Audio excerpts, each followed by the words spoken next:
मैं दिल्ली के बेटे, दिल्ली के इतिहास में सबसे लोकप्रिय मुख्यमंत्री अरविंद केजरीवाल जी, आम आदमी पार्टी के नेता, मेरे बड़े भाई और राजनीतिक गुरु अरविंद केजरीवाल जी का धन्यवाद करना चाहती हूँ कि उन्होंने मुझ पर भरोसा किया और मुझे इतनी बड़ी जिम्मेदारी सौंपी, दिल्ली के लोगों की देखरेख की जिम्मेदारी सौंपी।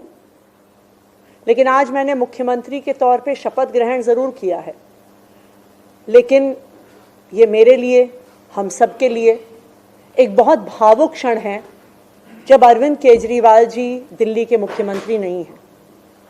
अरविंद केजरीवाल जी वो व्यक्ति हैं जिन्होंने पिछले 10 सालों में दिल्ली की तस्वीर को बदल डाला, जिन्होंने पिछले 10 सालों में दिल्ली की आम लोगों की जिंदगी को बदल डाला। अरविंद केजरीवाल जी वो व्यक्ति हैं जिन्होंने दिल्ली में रहने वाले एक आम इंसान का, एक गरीब इंसान का दर्द समझा, उनके रोज रोज का संघर्ष समझा। उन्होंने समझा कि एक आम परिवार के लिए किस तरह से अपना घर चलाना मुश्किल होता है। अरविंद केजरीवाल जी वो व्यक्ति हैं जिन्होंने दिल्ली वालों को फ्री बिजली दी, 24 घंटे बिजली दी। अरविंद केजरीवाल जी वो व्यक्ति हैं जिन्होंने दिल्ली के सरकारी स्कूलों में पढ़ने वाले बच्चों का भविष्य बदल डाला, उनको जिंदगी में एक नया अवसर, आगे बढ़ने का अवसर दिया।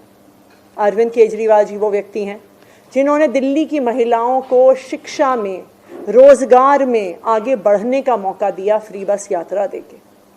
अरविंद केजरीवाल जी वो व्यक्ति हैं जिनकी वजह से आज दिल्ली के लोगों को अपने परिवार के सदस्य का इलाज करवाने के लिए अपने गहने नहीं गिरवी रखने पड़ते, अपने घर नहीं गिरवी रखने पड़ते, क्योंकि सरकारी अस्पतालों में अच्छा इलाज होता है। तो जब अरविंद केजरीवाल जी दिल्ली के मुख्यमंत्री नहीं रहते तो ये हम सब के लिए एक बहुत मुश्किल और एक भावुक घड़ी। आज क्यों अरविंद केजरीवाल जी दिल्ली के मुख्यमंत्री नहीं हैं?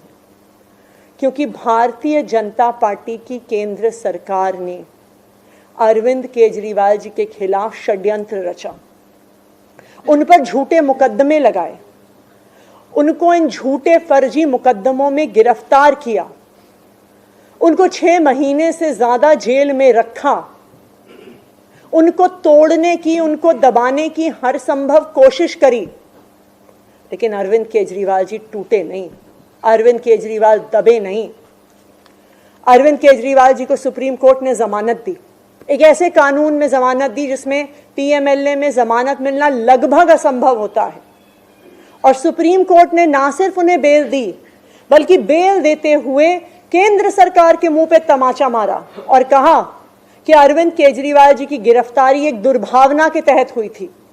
ये कहा कि केंद्र सरकार की एजेंसी सीबीआई, ईडी पिंजरे में बंद एक तोते की तरह हैं जो सिर्फ अपनी मालिक की आवाज में बोलती हैं। हो सकता है कि कोई और नेता होता तो उनके लिए अदालत का ये फैसला काफी था और वो तुरंत जाके मुख्यमंत्री की कुर्सी पे बैठ जाते। लेकिन अरविंद केजरीवाल जी ने इस देश की राजनीति में एक ईमानदारी और नैतिकता की मिसाल कायम करते हुए मुख्यमंत्री की कुर्सी से इस्तीफा दे दिया। उन्होंने कहा कि मेरे लिए सिर्फ अदालत का फैसला काफी नहीं है, मैं जनता की अदालत में जाऊंगा और जब तक दिल्ली की जनता मुझे नहीं कहती कि मैं ईमानदार हूं, तब तक मैं मुख्यमंत्री की कुर्सी पर नहीं बैठूंगा। मुझे नहीं लगता कि इस देश के इतिहास में या शायद इस दुनिया के इतिहास में ऐसा कोई नेता रहा होगा, ऐसी ईमानदारी और नैतिकता की मिसाल रही होगी जो आज अरविंद केजरीवाल ने देश और दुनिया के सामने रखी है। अब हम सभी दिल्ली वालों को मिलकर एक ही काम करना है, अरविंद केजरीवाल जी को फिर से फरवरी में होने वाले चुनाव में दिल्ली का मुख्यमंत्री बनाना है। अगर दिल्ली के लोग अरविंद केजरीवाल जी को दिल्ली का मुख्यमंत्री नहीं बनाते तो जो फ्री बिजली आज दिल्ली वालों को मिल रही है, भारतीय जनता पार्टी अपना षड्यंत्र रच के उसको खत्म कर देगी।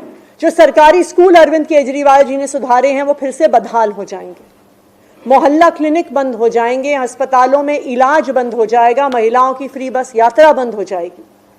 तो 2 करोड़ दिल्ली वालों को मिलकर फिर से अरविंद केजरीवाल जी को दिल्ली का मुख्यमंत्री बनाना है।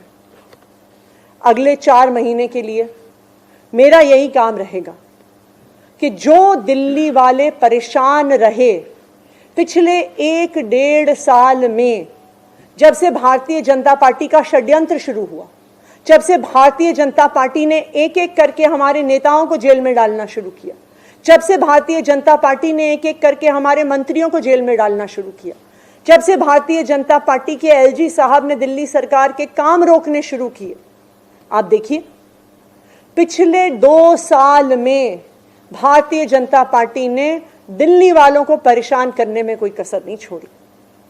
जब से अरविंद केजरीवाल जी जेल गए, दिल्ली वाले भी परेशान हुए। भारतीय जनता पार्टी ने दिल्ली वालों के पानी के बिल हम ठीक करना चाहते थे, उन्होंने उस काम को रोक दिया। भारतीय जनता पार्टी ने जो सड़क के रिपेयर के काम है वो रोक दिए। भारतीय जनता पार्टी और उनके एलजी साहब ने अस्पताल में मिलने वाली दवाइयां रोक दी, अस्पताल में और मोहल्ला क्लिनिक में टेस्ट रोक दिए, दिल्ली से कूड़ा उठना रुक गया। लेकिन मैं आज आपको आश्वासन दे रही हूं कि अब अरविंद केजरीवाल जी जेल से बाहर आ गए हैं और उनके मार्गदर्शन में दिल्ली में कूड़ा भी उठेगा, सड़कें भी ठीक होंगी, पानी के बिल भी ठीक होंगे, दिल्ली में जो सीवर की समस्या है वो भी ठीक होगी, जो दवाइयां नहीं मिल रही हैं उसको भी हम ठीक करेंगे। मैं दिल्ली वालों को यह आश्वासन देना चाहती हूं कि अब अरविंद केजरीवाल जी जेल से बाहर हैं, भारतीय जनता पार्टी का कोई भी षड्यंत्र हम सफल नहीं होने देंगे।